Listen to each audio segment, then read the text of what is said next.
being sworn to protect your Primarch from the Great War Master himself, or being stationed on your homeworld while it's being devoured by mindless terrors. Being a warrior of the Sanguinary Guard might sound great on paper and be a really cool opening line in a bar, but boy does that sound like a rough job. I mean, I could do it if I wanted to, I just don't really want to.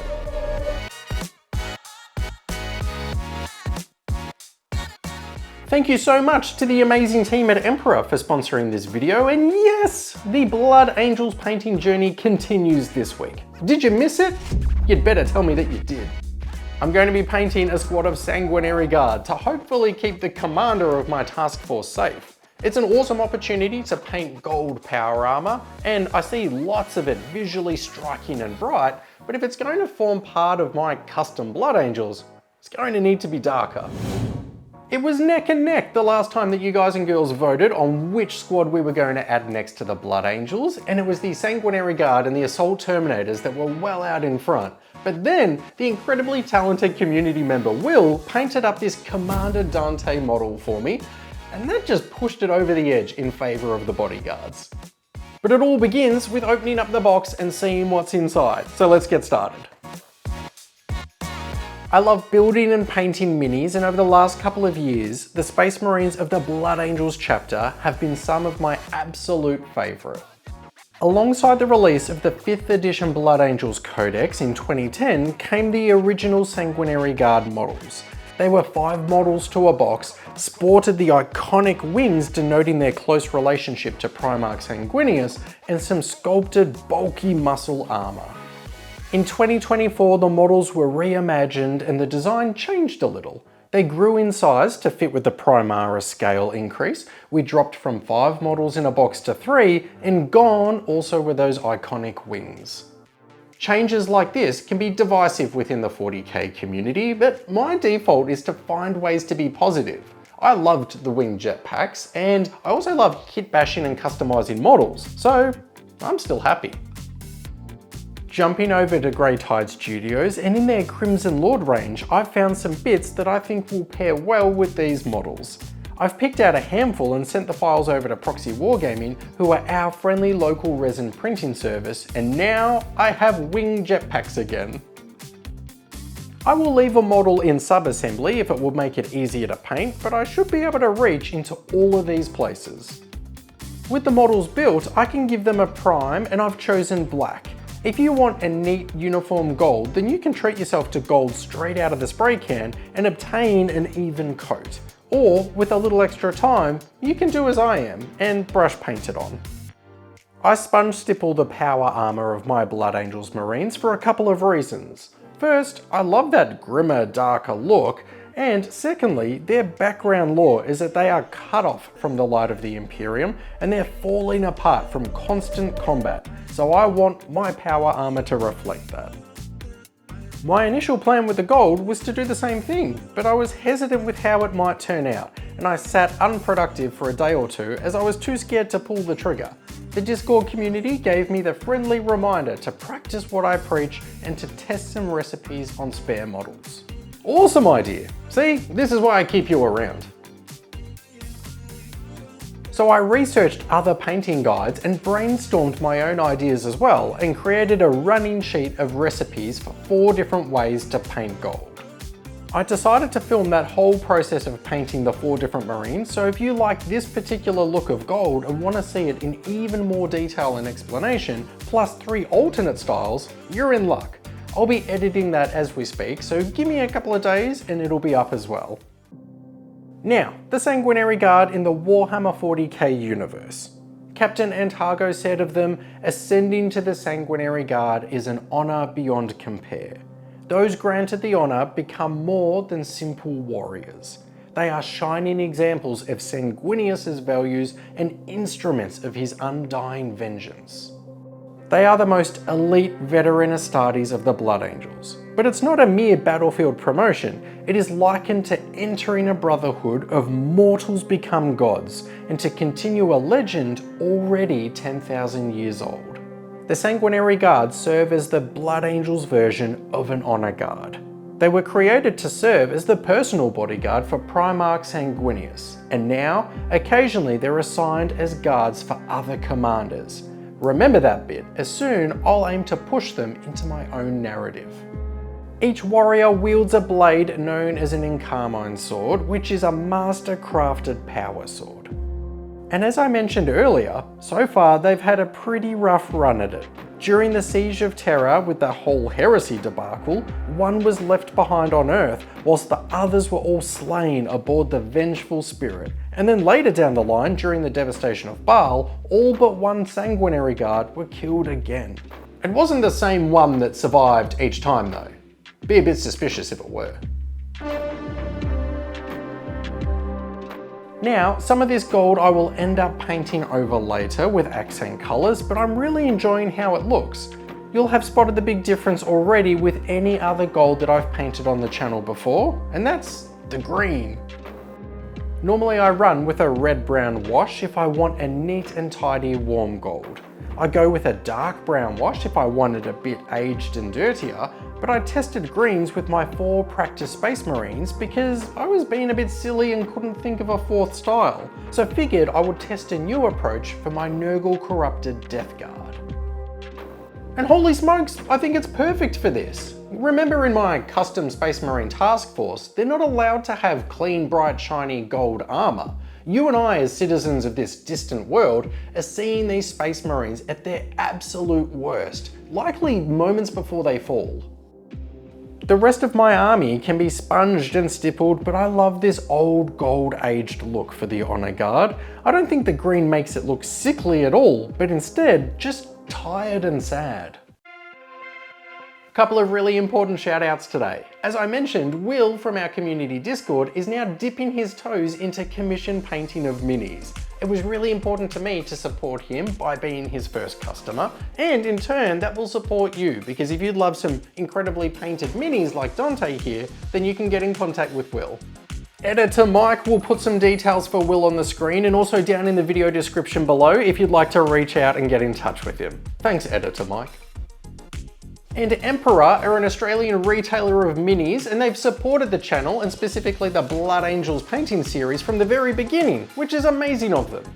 Warhammer is expensive, yeah, and down here in Australia, those prices go up even more. So one of the first pieces of advice that I give to my mates that are starting out in the hobby is to find and support a friendly local game store. With places like Emperor, you will get a discount on the retail price of your minis, and you also get the benefit of loyalty points programs. If you're in Australia, then I encourage you, the next time you're buying your minis or hobby supplies, jump online and spend the 30 seconds to compare the prices from the official store to Emperor's site. And you can thank me later. But now back to the painting. The colour scheme across my army has been red as the main colour, and then for the accents like weapons, capes, trims and decorations, I've used black, gold and bone. They are really tame secondary colours, and that's deliberate, as I didn't want anything competing with the red and trying to steal the show. So I need to plan this out. Normally we would see red pauldrons in the artwork for the Sanguinary Guard, but I also have their eyes, the fabric and the purity seals that I want to be red. So I think that's too much crimson going on. But the biggest challenge I have today is working out how the Sanguinary Guard will fit into my task force. In the earliest videos in this series, where I spoke about the lore of Taskforce Forlorn Peril, I said that they were created in the wake of the devastation of Baal, and their purpose is to deliver a reprisal strike into the heart of Hive Fleet Leviathan. So this is a period where the majority of the Sanguinary Guard are absolutely decimated on the Blood Angels' home planet of Baal, and my captain, Sirius Corridon, is carving his ornate shield full of skulls to recognise their sacrifice. So I'm at a bit of a loss and scratching my head at how I'm going to resolve this issue, or maybe even perform a minor retcon to balance the books. And the more I read up on the Sanguinary Guard, the more I discovered how they were also assigned to other important leaders as a bodyguard unit, so you don't have to be a big name character to earn their support. So how about this? We know that Forlorn Peril is a small elite force that is carrying the weight of a large mission.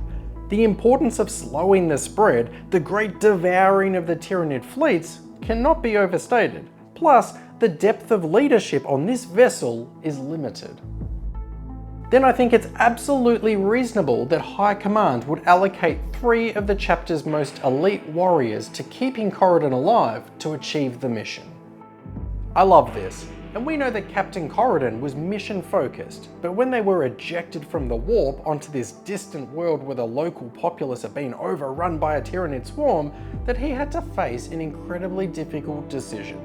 Does he abandon them in order to achieve that initial mission, or does he shift priorities to protect them?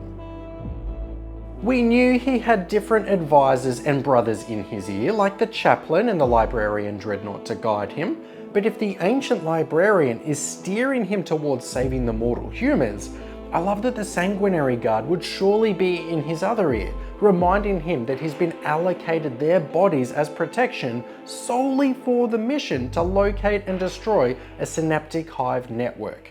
Yeah, okay, I'm loving this. But what do you think? Remember that it's okay to step outside of the codex and create our own little grey areas. Turns out the universe is quite large, so there's some wiggle room for us to generate our own stories within it. And that's most of the hobby fun. There are a couple of weapon options for our models, and personally, I like the look of the swords.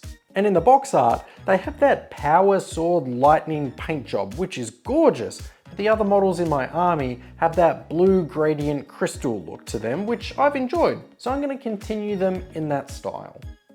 I'll line the colours up on my palette and get started on wet blending them back and forth on the faces of the blade, and here's a great opportunity to chat about what's next on the channel, and specifically for my Blood Angels. This should be video number 12, I think, in the series, and I know that you guys and girls are absolutely loving it, and I'm having so much fun, and there's more videos that I want to make. But I'm also mindful that at some point, I should let this series run its course and start on a new project. But before then, what models haven't I painted yet that you are dying to see? Let me know. We have the 11th edition box set with those amazing new models like Vanguard veterans, so they are right at home in my force with their jetpacks, and what else? Those heavy bolter eradicators look nice. Let me know down below because you have the say in what direction this series goes. When that day comes and we call time on my Blood Angels, I would absolutely love to make a huge showcase video for you. But we're not there yet, so how about we showcase this one squad? They are the bodyguards of Taskforce Forlorn Peril and Captain Sirius Corridon. They are the Sanguinary Guard.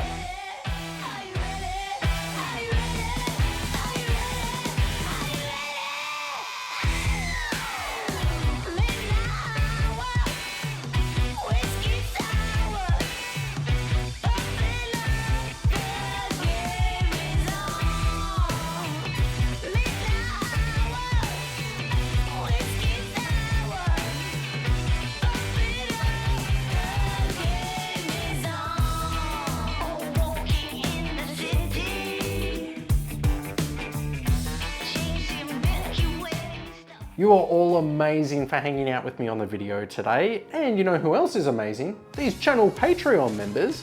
They contribute financially so I can make my dorky little videos. And fun fact, my kids think that I'm a big shot YouTuber, when you and I know that that's not the case.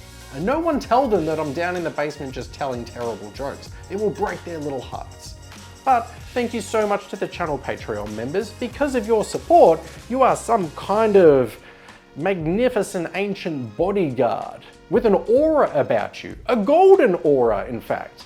I mean, no direct comparison to anything comes to mind, but anyway. Anyway? What do you mean anyway? Special shout out to our latest Patreon members of Ravenist, Rudiger, Sort of Cope and Mark Durbin.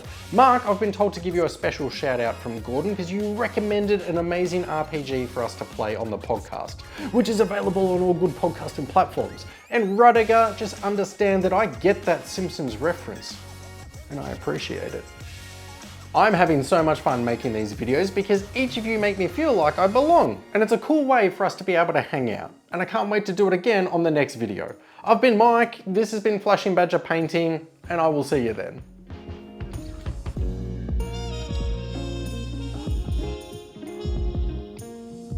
New to the channel and wondering what all this Blood Angels painting business is about? Well, firstly, welcome. And secondly, here's a playlist with all of the channel videos about the Blood Angels painting journey. There you can see them squad by squad as it slowly builds, and along the way, their backstory builds as well. I hope you enjoy. Click it!